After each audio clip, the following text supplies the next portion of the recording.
Welcome to our presentation, and thanks for joining us. Today, we will be focused on the topic of transforming student motivation and engagement through intentional relationships. My name is Rob Metz, and I'm the Deputy Director of the Barr Center. I enjoyed a long 36-year career in public education, serving as an elementary principal, a high school principal, and a superintendent. I'm very happy to be here today, and I'd like to help introduce my partner, Candace Robinson. Thanks, Rob. I am Candace Robinson, Regional Barr Manager, which entails coaching and training educators on the Barr philosophy and model. I've had the opportunity to coach a number of schools in our network, including in Boston, New York City, Chicago, and even in Nashville, Tennessee, which is where I'm based. Prior to Barr, I spent my career as a Spanish educator and had the distinct opportunity to serve as a Barr coordinator at the first school in Tennessee. It's truly an honor to be here presenting to all of you in this adaptive format. Congratulations on making it through the most difficult school year in our recent history. It's never been more critical for teachers to build real, caring relationships with every student. It has also never been more challenging, but we've learned a great deal during the past several months about how teachers succeed. Educators can still achieve success by fostering supportive relationships with their students. Today, we are going to talk about the Barr model as a case study and how building intentional relationships can help you as administrators improve student engagement and motivation. We'll share with you about our research and data that have proven through 20 years of rigorous research the fundamental need for relationships in our schools as building blocks for healthy climate and student success. And we'll also share with you one of our social emotional lessons known as I-Times as a way to build and deepen relationships between students and teachers. Barr is a 3-year training and coaching model predicated on 2 fundamental pillars: building positive intentional relationships and using real-time student data in collaborative problem solving. When you pay attention to relationships and you use data, that same data moves. So here we see one of our school leaders at one of the schools in our network and how he greets his students. Relationship building starts even before kids enter the building. I'd like to begin with a quick story of how Barr came into being and how I became involved. In 1998, Barr's founder, Angela Jerebeck, was a 9th grade counselor in St. Louis Park, Minnesota. St. Louis Park is a first-ring suburb of Minneapolis. At the time, I was an elementary principal in that same district. 50% of our 9th grade students were failing at least one class in that year. Angie went to the high school principal's office to resign, believing that she was not being effective in her role. Bob Laney, the principal at the time, my predecessor at the high school, shared that this was a national trend and that Angie should come up with a new and better way of operating 9th grade. That year, Angie developed the strategies that would evolve into what is now the Barr model. And the teachers in that school cut the failure rate in 9th grade in half in 1 year. A few years later, I became the principal of the high school and eventually the superintendent of that district. Over that time period, risk behaviors and discipline went down, graduation rates rose, and rose especially for our African-American students as our gap decreased. Over the last 20 years, Barr has conducted extensive research and expanded into more and more schools. This year, we are actively coaching over 117 schools. Angie was wisely advised to do research and evaluation right off the bat. Barr is the only model to advance from investing in innovation development, validation, and scale-up levels of evidence. To date, 12 within-school randomized control trials have been conducted by the American Institutes for Research, AIR in bar schools all over the country. I can tell you when I was a principal and I wanted improvement to take place, for example, higher math scores, I would usually attempt an academic intervention for an academic result. In this case, I would change the math curriculum, or I would change the teacher evaluation system. I had little bits of success. When AIR saw the amazing results that are coming from the bar model, they created this chart called a mediation analysis to explain what they saw happening. Let me just take a minute to explain this chart. At the bottom of the chart are 19 statistically significant outcomes that have been demonstrated by the bar model. These outcomes all were demonstrated in those randomized control trials in 1 year, which is amazing. The outcomes flow from left to right. Teacher attitudes change in bar schools. It's the first thing that happens. And when that happens, you get the outcomes that are listed at the bottom of this chart. Teachers perceive that their school administrators are more supportive, and they have a greater sense of self-efficacy. They believe they can make a difference. When that happens, their behaviors change. And they collaborate better with their peers. They use data to a much greater degree, and they're able to create positive, intentional relationships with their students. When that happens, student attitudes change. They believe they are more supported by the adults in the school. They feel more is expected of them, and they're able to demonstrate better social emotional skills. When that happens, their behaviors change. They attend school more and they get in trouble less. And when that happens, you get the academic outcomes. BAR has shown these academic outcomes: increased graduation rates, improved math and reading scores, increased core credits earned, and higher passing rates. The point to this chart shows that this change happens in a left to right experience. Back to my previous experience before BAR, if I wanted higher math scores, I changed the math curriculum. And as I said, I might have had little bits of success.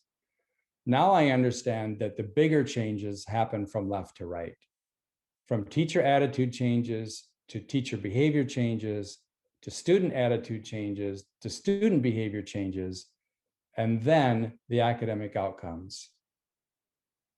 We have some of our schools tell us, I don't understand why our math scores went up. We didn't change the math teachers, we didn't change the math curriculum, and we didn't change the math students. And yet our math scores went up, and they went up for all student groups, especially the groups farthest from opportunity. How did that happen? This is AIR's description of how that happens. BAR is a game changer. It brings together the social and emotional world with the academic world. It improves results for all students, especially those farthest from opportunity. And it's heavily research-based. Relationships are the heartbeat of the classroom and are core to why educators chose their professions. We know that students do better when they are known and cared for by multiple adults in the building. Teaching is about creating connections so students feel safe and secure and are able to participate in academics. There are 3 distinct types of relationships that we need to focus on in our classrooms, whether that's virtually or in person: staff to staff, staff to student, and student to student. What the research on BAR has proven is that it is important that we are spending time building relationships between staff, as much as we're spending time on building relationships with and among students. Now, I'll dive into each one of these 3 types of relationships and give examples directly from our schools and how they are building intentional relationships, both in person and in a distance learning format.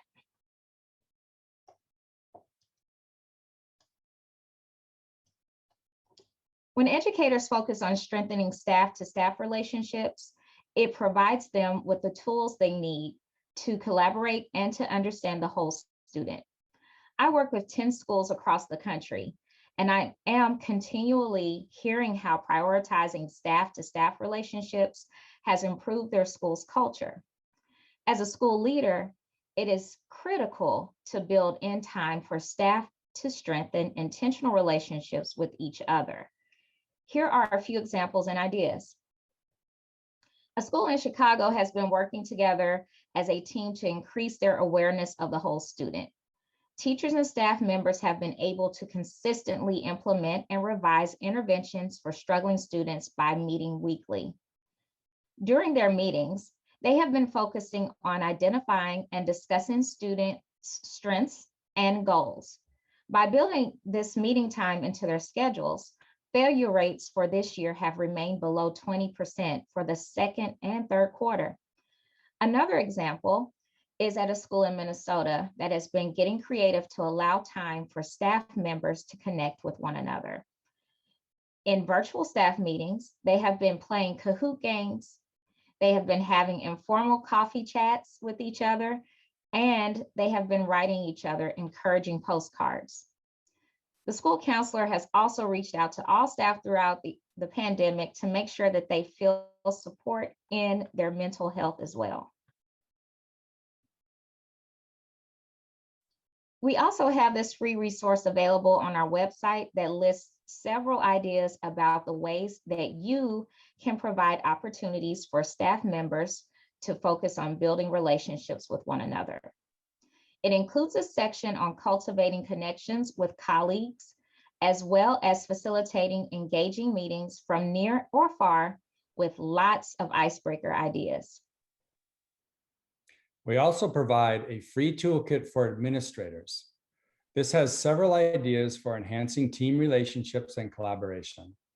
There's a section for starting the year strong, strategies for a mid-year boost, and ideas for year-end celebrations.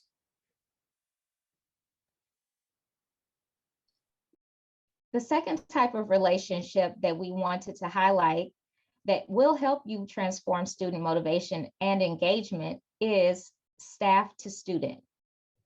Here's some great examples from schools across the country and their strategies to build strong and trusting relationships with their students.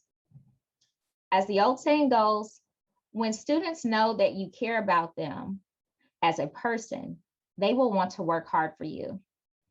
At a Wisconsin school, freshman staff members gave back in a big way to help families in need of basic services.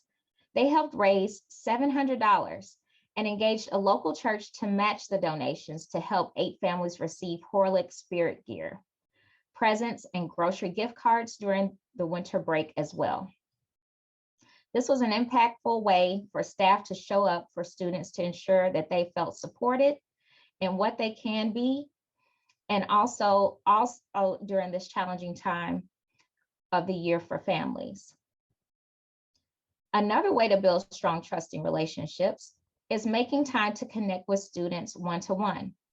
Looking back to our schools in Chicago, educators noticed that traditional remediation methods yielded lower results with students in their hybrid learning model. They were determined to make a change and enhance the student experience. Educators created an in-person learning lab, allowing for students to attend tutoring from their teachers on asynchronous days. Since the second quarter, teachers and staff have seen failure rates decrease consistently. For example, they were currently at rates of 10% and 16% at these campuses. And attendance also, as a result, increased and is holding firm at around 95 to 100% of students attending daily. Another one of our Boston schools has been working hard to build positive, intentional relationships with students. They were acknowledged for having one of the top 4 attendance rates during the pandemic. The third type of relationship that we wanted to highlight today is student to student. Various schools have been able to decrease their disciplinary actions in both in-person and virtual learning environments. By using mentoring, Mentoring has been beneficial to schools I coach in Chicago, Illinois, California, as well as in Massachusetts this year. They have relied on student-to-student mentoring to strengthen students' connections by supporting juniors and seniors to mentor freshmen during their first year on campus. This has helped the freshmen feel more and more comfortable during their first year, much of which has been virtual. In West Virginia, they have a number of students who are excelling online learning. They have asked these students to virtually tutor other students who may be struggling. And last but not least, at one school in Florida, they were having trouble reaching students during the beginning of the pandemic. The staff deployed a system where they had students reach out to their peers to encourage them to check in with their teachers. Within weeks, the staff members have reached many of their students that were missing, and it allowed for the teachers to be able to get in touch with these students and make sure that they had what they needed, whether it was school related or for their just general basic needs. Now that we have walked and talked through all of these relationships, it's really important that you build in intentional time throughout the week to strengthen these types of relationships.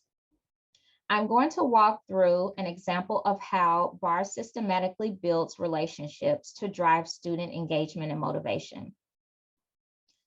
So with iTime, this is a weekly teacher-led activity that creates social emotional learning experiences for students.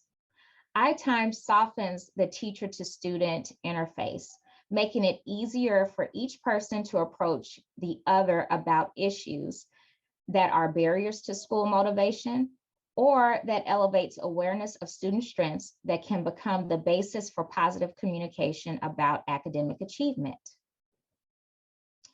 Small and big block.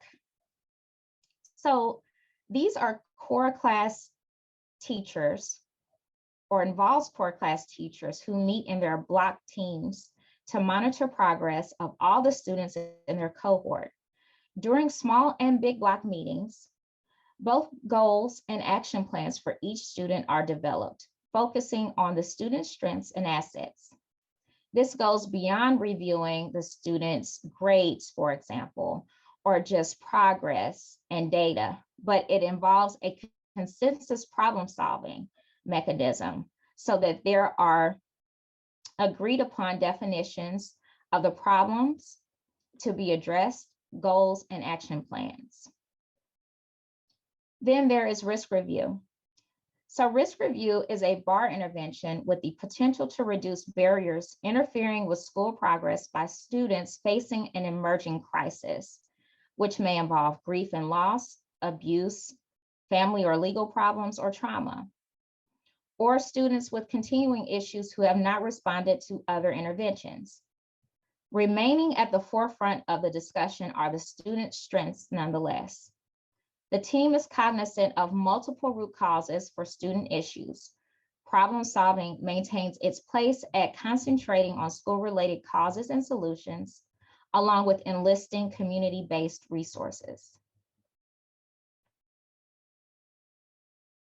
So Rob and I have mentioned our iTime SEL lessons as critical spaces for teachers to build relationships with their students and for students to build relationships with each other. I'm delighted to share with you an iTime lesson that is available on the BARR website that features the late poet, Dr. Maya Angelou. I'm going to walk you through how we would present this iTime to students, either in person or virtually, so you can see how our teachers build community and social emotional skills. There's an African-American song, 19th century, which is so great. It says, when it looked like the sun wasn't gonna shine anymore, God put a rainbow in the clouds. Imagine. And I've had so many rainbows in my clouds. I had a lot of clouds. But I have had so many rainbows. And one of the things I do when I step up on a stage, when I stand up to translate, when I go to teach my classes, when I go to direct a movie, I bring everyone who has ever been kind to me with me. Black, white, Asian, Spanish-speaking, Native American, gay, straight, everybody. I say, come with me. I'm going on the stage. Come with me, I need you now. Long dead, you see? So I don't ever feel I have no help. I've had rainbows in my clouds.